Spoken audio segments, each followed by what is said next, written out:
Solskjaer, and we'll do that before too long. Make sure you stay where you are. But as you can see, Robbie Savage is also with us here. Look, Robbie, it's one of those days where everybody wanted in on the act. The average age of the 4 goal scorers for United, 22 years old. Looking good.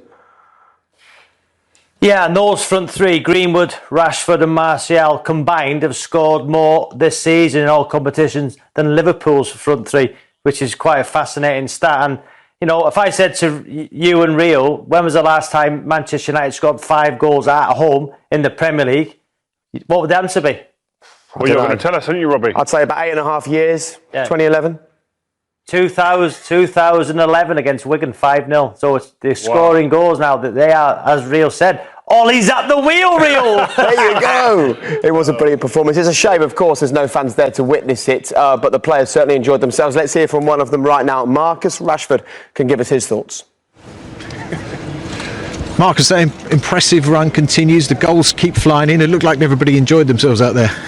Yeah, it's definitely enjoyable when you win games, but just to be playing at Old Trafford week in, week out, it's an amazing feeling. And like you say, the lads enjoyed it today, and these are the type of performances we want to be putting in. A bit better defensively, but it's football. But yeah, it's a definitely exciting time. Your 20th, Anthony Martial 20, Mason Greenwood 15. It looks like you're all trying to outdo one another up front. No, for us it doesn't really matter who scores, just as long as there's someone scoring and putting the points on the table. But when we're all in goal scoring form, Mason's been on fire, Anthony's been on fire, so it's always positive for teams if the forwards are scoring. But yeah, they've been brilliant all season, so it's important now to push on till the end of the season. You've come through like Mason is now. He's a deadly finisher in front of goal. Potentially, could he be the best? Yeah, I think left foot, right foot, he can finish. Both sides is comfortable for him.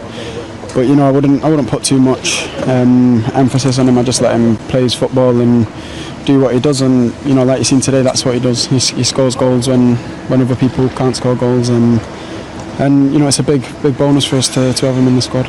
You did mention that some slips at the back, but you're such a free scoring side at the moment. It kind of covers over those kind of flaws in the process today. Yeah, we recognise them and we move on and just try and rectify them. The goals we're not always going to score 5 goals in a game or 4 goals in a game, so sometimes we might only score 1, so we have to make sure we try and not to concede. And you've moved back into the top 4 for the first time since September, so now it's clear the goal is there and it's getting closer. Yeah, we're just trying to concentrate on ourselves, and we're not in control of what the other teams can or can't do, so we concentrate on ourselves, keep improving the performances, and hopefully just keep picking up 3 points. Congratulations. Well done. Thank you. Yeah, congratulations to him. Let's just show you the rest of the day's run to him today. Look, Rio, Robbie, quite rightly, the players are going to get the headlines. It will be their photos in the papers tomorrow. But before we talk about the individuals, I think a mention for Ole Gunnar Solskjaer when you see how he's improving the players around him, particularly those young strikers. And particularly the attacking players. Again, I spoke about coming to the stadium or doing games and watching them as a fan on the TV, thinking, what am I going to get? Yeah. Depressing almost, not confident. Whereas now you're going into games thinking, wow, how many goals are we going to get? Who's going to score? Can't wait to see the way that they're playing free-flowing, attacking football. And Ollie and his coaching staff have to take huge credit for that, because not only that, they've got young players as well coming in there, going in unfazed and delivering. The front two players, 20 goals each, Martial and Rashford. It's great at the moment, but they've got to continue that. They've got to keep consistent. And I mean, Greenwood, speaking about this young kid, you don't want to give him too much and put the spotlight too much, but when he's doing things like that, what he's done today, you've got to give him the credit he deserves. And here, I mean, this kid, I mean, he's 2-footed, which is great, and I spoke about this before at half-time. Watch his step with his right foot. He steps in, he cons Smith, the right back, makes him come in, expect him to come inside, takes a step back on his left foot and absolutely pile drives into the top roof of the net. Rob, you love that? I think, I think you've said as well, Ray, at half-time, what foot are you, son? Nobody knows, because he's equally as comfortable and as powerful on either foot. And as Ollie said in that interview there, you know, some defenders might show him on the outside. If you do that, just watch the short back lift. What a strike. Look at that, running away from the goal as well, Rio. How difficult is that technique? What I love about that is the way he takes it with both feet. He uses both feet to take it away from the defender, and he pulls the trigger so quick. They're the strikers I hated playing against. Doesn't matter how quick you are, you could be slow as you like, but if you pull the trigger quick, Jermaine Defoe was another one. He didn't need much space or much time to pull the trigger. The confidence in his own ability to hit the back of the net from that range is phenomenal. And his numbers are up there, guys, with the likes of Rooney and Owen and Fowler. He's in that company. The question is, how does Ollie deal with him properly? How do you give him enough games that he keeps on progressing and keeps on scoring without too many games? Well, listen, Greenwood, his first season, full season, 18 years old, 15 goals. Rooney in his first full season, he got 17 goals. The kid's on the right track. But there's no better person than Ole Gunnar Solskjaer who knows how a manager, when he was playing, Sir Alex Ferguson handled 4 top strikers at one time and young players coming into the team. He knows how he's seen that. He's going to be doing that with these guys. I'm sure he'll be talking to Greenwood. He'll be talking to Marcus and Anthony Martial, among the other players, because he got it right as a player. He'll be looking to use the experience of Sir Alex Ferguson, I'm sure. Robbie, you played under him as well. You saw that.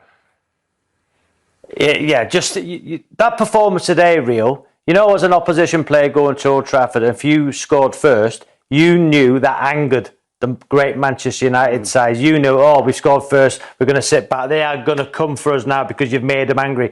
And that's what it looks like now. We're not getting too carried away, but you could see they went a goal down. We knew they'd still win the game quite comfortably, and it ended up being like that. Do you know what it is? Beforehand, with the previous managers and in the early parts of Ollie's tenure, when they win a goal down, especially panic setting. Now, it's very much, we expect we're going to get chances, and we expect when we get them chances, we're going to score. And that's a big difference. And that confidence that runs throughout this team based on that is phenomenal now. And yeah, we don't want to get carried away. This is still just a start. But as I said before, we seem like Manchester United are on the right track at the moment. And one of the big reasons for them being on the right track is that they brought a man in who didn't just come in and bring quality football to the team. He seemed to lift absolutely everyone around him, Robbie. We've said it numerous times. He was the catalyst for the change in this team, Bruno Fernandes. And again, today it's been proved he just keeps on delivering. You know as well, Jay, when Pogba was injured, he's probably in the treatment room watching training thinking, wow, look at this guy, Bruno Fernandes. I want to be a part of that, playing around great players like he did at Juve. That's no disrespect, because Scott McTominay's done unbelievably well. Great, what a player. Fred's doing exceptionally well. Matic, look at the improvement in the whole midfield players. And I think even Pogba today, you see him passing the ball early. He's probably looked at Fernandes and thought, you know what, I want to be a part of that. And it's showing those two together the same side. Brilliant. I think Pogba beforehand, and Pogba's had a lot of stick, but I think Pogba beforehand, because he didn't have the belief maybe in other players in the creative aspect of the game, he took it upon himself and felt that responsibility and pressure to have to produce big moments and take more touches here and there.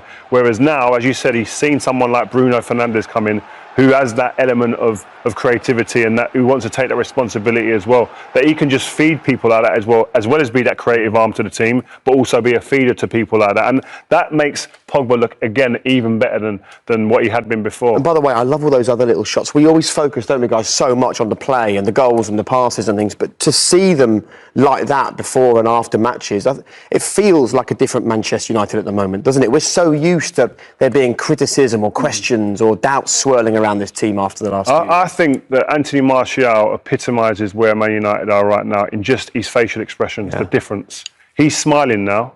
That's a big, big difference to what we've seen in the last couple of years of Anthony Martial. His first goal when he got here, happy-go-lucky type of fella, happy to be here, delighted to be a part of it. You saw it in his whole demeanour. Lost that for a little while. Now again, we've seen the pictures today, smiling, happy, confident of what's going on. What a change room to be in, Rob, eh? Yeah, you must be incredible. Ray, the question I want to ask you, listen, so many positives, and United have scored 5 goals for the first time at home in the Premier League since 2011, we know that. But defensively, for United to be back, really challenging for Champions League, for the Premier League, do they need a centre-half with pace? You know, that would be my worry, Ray. A one-on-one situation in that central area, do they need a defender with pace?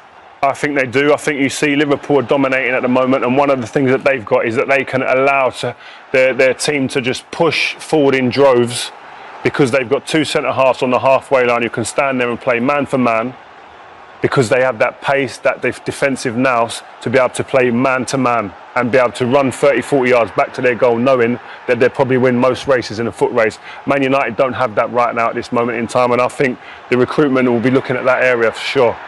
What is this? Is this a quality issue?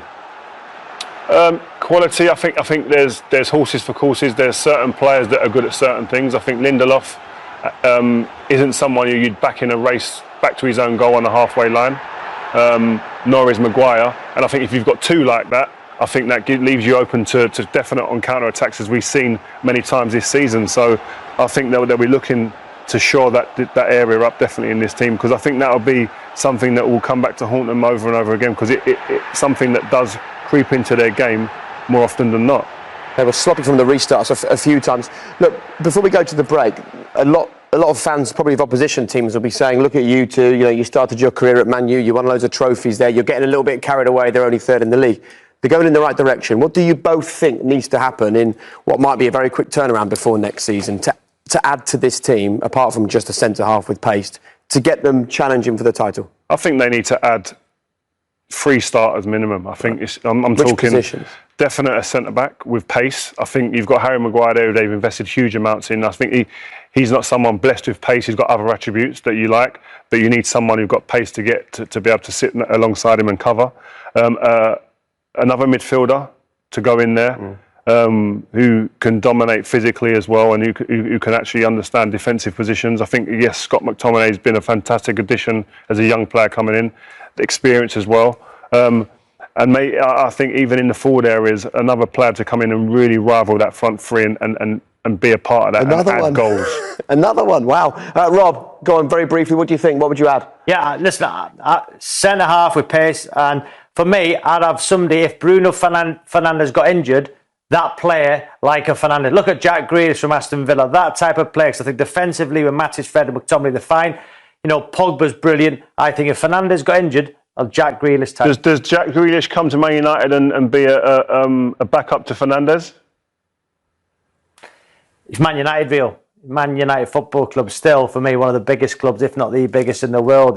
Jack Grealish for me. If Man United go for him, for me, I would go. Okay, gentlemen, thank you very much. We will see what happens over the